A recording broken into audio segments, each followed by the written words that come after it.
August 25 ஆவணி 10. ஏழை தெய்வம். இறைவா, நீ எடுத்துள்ள எண்ணிறந்த வடிவங்களுள் ஏழை வடிவத்தை நான் என்றென்றும் ஏத்துவேனாக.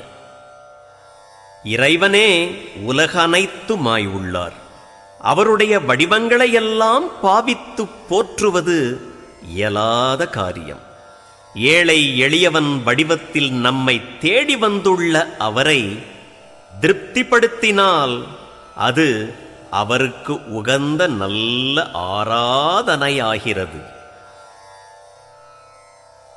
தரித்திர தேவோ பவ, துக்கி தேவோ பவ, மூர்க்க தேவோ பவ. விவேகானந்த உபனிஷதம்.